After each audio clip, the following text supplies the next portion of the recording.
अब तक हमने देखा गोयल को उसके क्लासमेट बहुत तंग कर रहे होते हैं। तब स्नैपर और हॉबिन उसे बचाने चले जाते हैं, पर गोयल के क्लासमेट्स मिलकर उन दोनों का मजाक उड़ाने लगते हैं। पर किम आकर उन्हें बचा लेता है और हॉबिन को बॉमी के साथ बात करने के लिए कहता है। तब हॉबिन बॉमी से बात करने जाता है, पर बॉमी के नाराज होने की वजह से वो ज्यादा कुछ कह नहीं पाता। तब गोयल उसकी मदद करती है, जिसकी वजह से उसके और बॉमी के बीच में सब कुछ ठीक हो जाता है। पर तभी शाम को गोयल के क्लासमेट्स अपनी यूट्यूब वीडियो के लिए बॉमी के ऊपर प्रैंक करते हैं, जिससे बॉमी को चोट लग जाती है। और अब आगे तब यहाँ हॉबिन और उसके दोस्त मिलकर गोयल के क्लासमेट्स की यूट्यूब वीडियो देख रहे होते हैं, जिसमें वो अलग अलग लोगों को प्रैंक कर रहे होते हैं और उसके बाद उनसे माफी मांगकर उनसे वीडियो को अपलोड करने की परमिशन मांग रहे होते हैं। तब हॉबिन कहता है, ये तो बिल्कुल वैसा नहीं है जैसे कि ये स्कूल में होते हैं, यहाँ पर तो ये कुछ ज्यादा ही प्यार से बात कर रहे हैं। इन्होंने हमें बहुत बुरी तरह मारा था, पर इनके व्यूअर्स को नहीं पता कि ये असल में कैसे हैं। क्या तुम्हें पता है कि इनके सब्सक्राइबर कितने हैं? मुझे नहीं पता। आखिर कितने हैं? मेरे हिसाब से 700 की से तो ऊपर ही हैं। क्या सच में? स्नैपर, हमें भी लोगों के ऊपर स्नेक्स को फेंक कर प्रैंक करना चाहिए। तुम बिल्कुल बेवकूफ हो। ये सिर्फ एक ही प्रैंक नहीं करते रहते हैं, इनके पास अलग अलग तरह के प्रैंक है, ताकि लोगों को उसमें मजा आए और वो बिना बोर हुए उन्हें देखते रहें। इन्होंने सच में इन वीडियोस को बनाने के लिए बहुत कुछ सोचा है। हमें भी कुछ ऐसा ही करना चाहिए। तो चलो फिर एक वीक में 3 फाइट्स लड़ते हैं। तब ये सुनते ही हॉबिन स्नैपर को चौक करने लगता है। तब यहाँ गोयल उनकी वीडियोस देख रही होती है और कहती है, इनकी वीडियोस की एडिटिंग में कुछ गड़बड़ है। तभी वहाँ पर कॉमेडी क्रू आ जाता है और गोयल उन्हें देखकर डर जाती है। तब एक लड़का कहता है, तो तुम लोग हमारी वीडियोस को देखकर एंजॉय कर रहे हो? तब एक लड़की कहती है, तुम तो सच में बहुत ज्यादा कमजोर हो। मुझे तो ऐसा लग रहा है कि किसी और को छोड़ो, मैं ही तुम्हें हरा दूंगी। आखिरकार तुमने ये कैसा चेहरा बना रखा है? क्या तुम लड़ना चाहते हो? तब एक बंदा कहता है, अगर तुम्हें लड़ाई करनी है तो अभी आ जाओ, क्योंकि तुम्हारे फेस को देखकर सच में एक पंच मारने का दिल कर रहा है। तब स्नैपर कहता है, मैं तो बस किसी छेद में जाकर छुपना चाहता हूँ। तब वो सभी लोग उन सबका मजाक उड़ाने लगते हैं। तब एक लड़का कहता है, तुम्हारे सिर्फ 190 की सब्सक्राइबर्स हैं, तो तुम्हें अपनी औकात में रहना चाहिए। चलो अब इन लूजर्स को यहीं पर छोड़कर अपने काम पर लगते हैं। तब हॉबिन कहता है,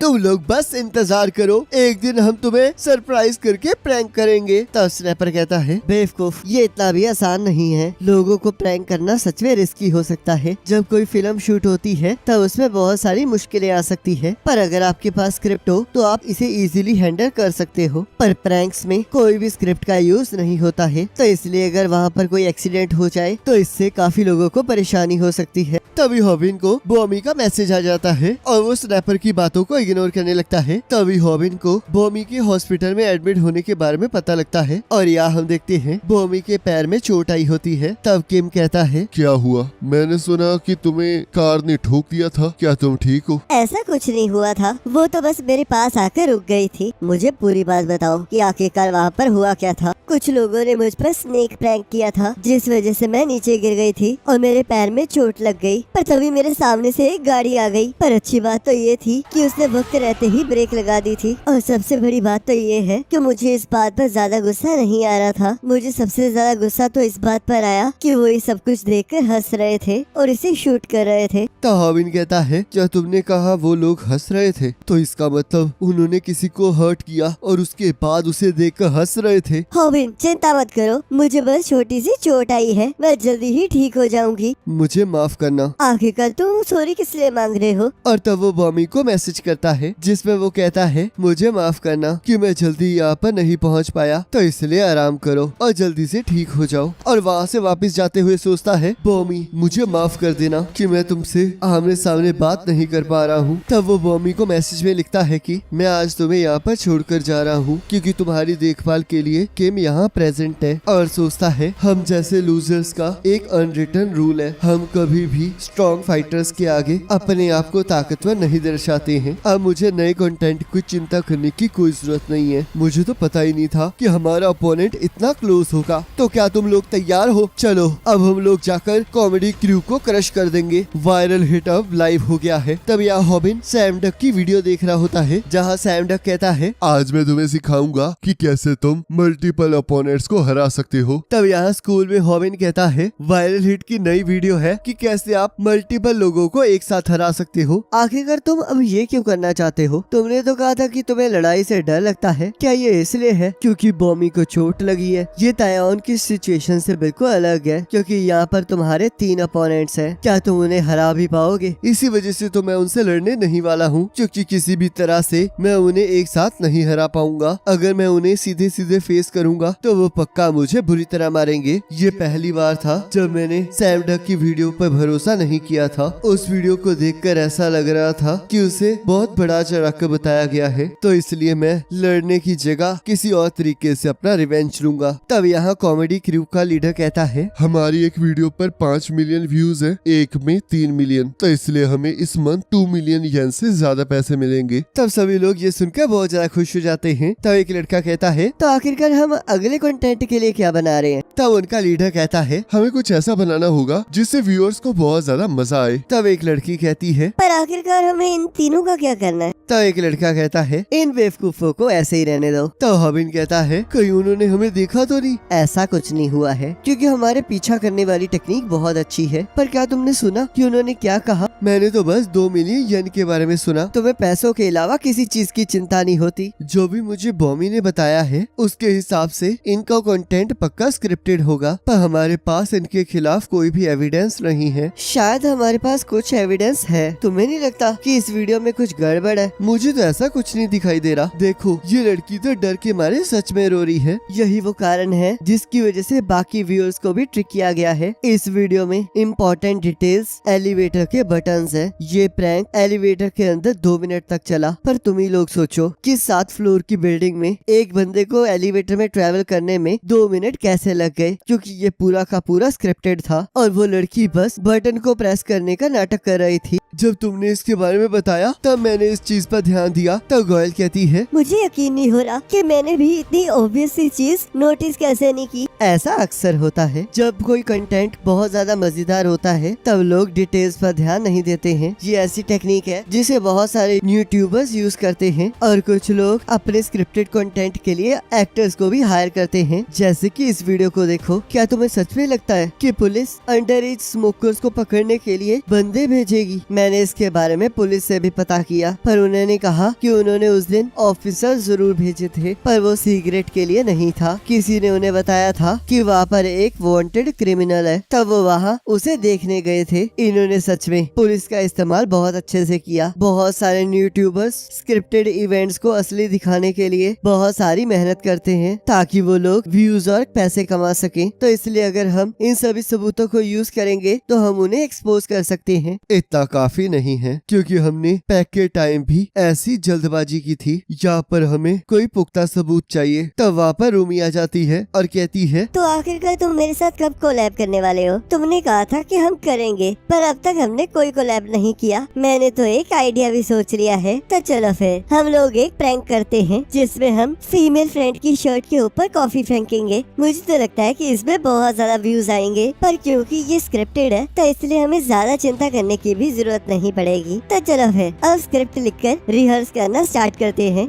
बॉमी को ऐसे ही प्रैंक की वजह से चोट लगी है और अब मुझे भी ऐसा करना होगा, पर मैं ऐसा कभी नहीं करूंगा। और अगर तुम्हें ऐसा कंटेंट बनाना है तो जाओ और कॉमेडी क्रू के साथ काम करो। तब हम देखते हैं रोमी कॉमेडी क्रू के साथ काम करने चली जाती है। तब कॉमेडी क्रू का लीडर कहता है, आज का हमारा प्रैंक है कि आखिरकार तब क्या होगा जब हम अपनी सीनियर पर कॉफी फेंक देंगे। तो आखिरकार आप सभी को ये कैसा लगा? तुम लोग बच्चे हो तो इसलिए इस बार मैं तुम्हें छोड़ रही हूँ। रूमी, तुम सच में बहुत अच्छी एक्ट्रेस हो। तुम्हारे अंदर तो सच में बहुत अच्छा टैलेंट है। वैसे तो हम ऐसी स्क्रिप्टेड वीडियो नहीं करते हैं, क्योंकि ऐसे हमारी ऑडियंस उदास हो जाती है। अब ये दिखावा करना छोड़ो, कम से कम मुझे तो सच कहो। बेवकूफ व्यूअर्स को बेवकूफ बनाना कोई बड़ी बात नहीं है। हम उन्हें धोखा देते हैं और उनसे पैसे कमाते हैं। तुम तो सच में बहुत खतरनाक लड़की हो, पर तुम बिल्कुल सही कह रही हो। ये सभी लोग इडियट्स हैं जिन्हें कभी कुछ समझ नहीं आता है। पैक का चैनल वायलेंस की वजह से नीचे नहीं आया था, बल्कि वो इसलिए आया था क्योंकि वो सब कुछ स्क्रिप्टेड था। चाहे तुम लोग वायलेंस ही क्यों न करते हो, पर अगर तुम्हारा कंटेंट फनी है तो तुम पॉपुलर हो सकते हो। ऑफिस और किसी किसी और जगह काम करना बेवकूफी है, क्योंकि तुम लोग यूट्यूब से आसानी से पैसे कमा सकते हो। तब एक लड़का कहता है इसी वजह से ये लोग आसानी से बेवकूफ बन जाते हैं। तब कॉमेडी क्रू का लीडर कहता है बस तुम्हें इतना भी नहीं कहना चाहिए, उन्हीं की बेवकूफी की वजह से तो हमारे पास पैसा आ रहा है, बस तुम कैश पर ध्यान दो। तब वो रूमी को सिगरेट ऑफर करता है, पर रूमी मना कर देती है और कहती है तुम लोग बाद में स्मोक कर लेना, चलो अभी और भी वीडियोस बनाते हैं, क्योंकि अगर हम वीडियोस को अभी बना लेंगे तो बाद में चीजें आसान हो जाएंगी। तो क्या तुम्हारे पास कोई आइडियाज है? हमने कुछ सोच रखा है। सच में? आगे क्या ऐसा क्या है? हमारी न्यू वीडियो का नाम होगा एक्सपोजिंग वायरल हिट। मैं नहीं मानता कि उसने तायान को हराया है, मुझे पूरा यकीन है कि वो स्क्रिप्टेड था, तो इसलिए हम उसका मजाक उड़ाएंगे और व्यूज हासिल करेंगे। पर मैंने तो सुना था कि वो स्क्रिप्टेड नहीं था। अगर ऐसी बात है तो हम वीडियो को ऐसे एडिट करेंगे कि सबको लगे कि ये स्क्रिप्टेड फाइट थी। क्या तुम ये कर सकते हो? व्यूअर्स हमेशा ड्रामा के लिए भूखे होते हैं, तो उन्हें सच्चाई से कोई फर्क नहीं पड़ता है। हम वीडियोस को बहुत अच्छे से एडिट करेंगे और चिल्लाएंगे कि वो सब कुछ फेक था, और वो लोग हमारी बात सुन लेंगे, क्योंकि इन बेवकूफों को धोखा देना बहुत आसान है। हमारे सब्सक्राइबर्स भी उनके सब्सक्राइबर्स से बहुत ज्यादा हैं, तो इसलिए लोग हमारी बात मानेंगे। यूट्यूबर बनने के बाद मुझे पता चला है कि क्यों सेलिब्रिटीज मजाक बनने के बाद इतना ज्यादा हर्ट होते हैं। ऐसी चीजें बनाना जिससे लोग नीचे गिर जाएं, ये बहुत आसान है। पर अगर तुम्हें ऐसा करना है तो किसी न किसी को विक्टिम बनना होगा, तो इसलिए मुझे माफ कर देना, पर मैं ऐसा नहीं कर सकती। तो चलो फिर किसी और टाइम कोलैब करेंगे। आखिरकार तुम कहाँ जा रही हो? हमने तुम्हारी उस स्पीच को रिकॉर्ड कर लिया है जिसमें तुम व्यूअर्स का मजाक उड़ा रही थी। आखिरकार तुमने इसे कब शूट कर लिया? तो क्या तुम वायरल हिट से पहले अपना चैनल बंद करवाना चाहोगी? ऐसा कुछ नहीं होगा, क्योंकि मैं भी तुम्हें शूट कर रही थी। मैंने हॉबिन के साथ एक डील की है कि अगर मैं उसके फोन पर तुम्हारे बिहाइंड द सीन लूंगी तो वो मेरे साथ अगली स्ट्रीम में कोलैब करेंगे। मुझे माफ कर देना कि मैंने तुम्हें बेवकूफ बनाया। तुम्हारे सब्सक्राइबर्स चाहे ज्यादा हो, पर मुझे लगता है कि वायरल हिट का फ्यूचर तुमसे ज्यादा ब्राइट है। तब हॉबिन, गोयल और स्नैपर वहाँ जाते हैं और तब स्नैपर रूमी से हॉबिन का फोन वापस लेकर लाइव स्ट्रीम को आगे बढ़ाने लगता है। तब रूमी कहती है कॉमेडी क्रू, चाहे यूट्यूब पर पैसे बनाना बहुत मुश्किल है, पर मैं कभी भी स्क्रिप्टेड शो नहीं करूँगी। तो हॉबिन कहता है तुमने बहुत अच्छा काम किया रूमी, पर जो तुमने अपने व्यूअर्स की बेइज्जती की थी वो भी साथ में ब्रॉडकास्ट हो गया है, पर कोई बात नहीं। और तुम लोग स्क्रिप्टेड वीडियोस बनाकर ही यूट्यूब पर पैसे कमा सकते हो? यहाँ पर 3 लोग हैं और मैं पूरी तरह से तैयार हूँ, तो इसलिए मैं कर सकता हूँ। वायरल हिट की नई वीडियो का नाम है कि आप मल्टीपल अपोनेंट्स को कैसे हरा सकते हो। अब हमारा ब्रॉडकास्ट लाइव हो रहा है। तब कॉमेडी क्रू का लीडर सोचता है आखिर ये आज अलग सा क्यों लग रहा है? क्या ये हमेशा से इतना लंबा था? वो बॉमी की वीडियो वापस दे दो। तो आखिरकार कैसे कोई बिगिनर बिना स्पोर्ट ट्रेनिंग के मल्टीपल अपोनेंट्स को हरा सकता है? तब सैम डक कहता है तुम्हारे जीतने का कोई रास्ता नहीं है, क्योंकि अगर तुम्हें मल्टीपल अपोनेंट्स को हराना है तो तुम्हें कम से कम मेरी सिखाई हुई 10 चीजें आनी चाहिए। एक रेगुलर पर्सन होने के कारण तुम्हारा कोई चांस नहीं है, तो इसलिए तुम्हें मल्टीपल अपोनेंट्स को हराने का आइडिया छोड़ देना चाहिए। तो इसलिए मैं यहाँ से जा रहा हूँ, बाय। आखिरकार तुम कहाँ जा रहे हो? क्या ये सच में इम्पॉसिबल है? चाहे तुम लड़ाई में जीत नहीं सकते, पर तुम फिर भी जीत सकते हो। आखिरकार एक नॉर्मल पर्सन को मल्टीपल अपोनेंट्स को हराने के लिए किस स्ट्रेटेजी को यूज करना चाहिए, इसका जवाब आपको नेचर दे सकती है। आपको एक मेंटिस की तरह ब्लफ करना होगा ताकि आपको कोई खाए ना। गोरिल्ला भी ऐसे ही, गोरिल्लास भी इसी तरह एक दूसरे को धमकी देते हैं ताकि कोई उन्हें कमजोर ना समझे, और इसी तरह तुम तब जीत सकते हो जब तुम कमजोर होते हो। तो हॉबिन कहता है क्या तुम लोग आज मरना चाहते हो? क्या तुम्हें लगता है कि तुम मेरे साथ कुछ भी कर सकते हो? क्योंकि मैं हमेशा हंसता रहता हूँ। मैं इतना ज्यादा कांप रहा हूँ कि कहीं मैं बीच में सुसुई न कर दूं। तब स्नैपर सोचता है ये आज पहले से ज्यादा अलग लग रहा है, मुझे अपने एक्सप्रेशंस को चेंज नहीं करना है, तो इसलिए मुझे जो भी कहना है वो जल्दी कहना होगा। अपना फोन यही छोड़कर चले जाओ। इन्हें एहसास नहीं है कि मैं पूरी तरह से डरा हुआ हूँ। तब कॉमेडी क्रू का लीडर सोचता है इसका ऑरा तो पहले से काफी डिफरेंट लग रहा है। क्या इसने सच में पैक और तायान को हराया है? ऐसा लग रहा है कि ये लड़ाई की शुरुआत में बहुत ज्यादा बड़ा हो गया है। पर तभी हम देखते हैं हॉबिन का शूज खुल जाता है। तब सैम डक कहता है एक इम्पोर्टेंट पॉइंट कभी मत भूलना, उन्हें कभी भी अपने ब्लफ और इंटिमिडेशन के आर पार मत देखने देना, नहीं तो सब कुछ खराब हो जाएगा। तो हॉबिन उनसे अपने जूते वापस मांगता है और सोचता है लगता है मेरी जिंदगी खत्म हो गई है। और इसी के साथ एपिसोड खत्म हो जाता है। और नेक्स्ट एपिसोड का लिंक आपके स्क्रीन पर आ रहा होगा, उस पर क्लिक करके अगले एपिसोड को देख सकते हो।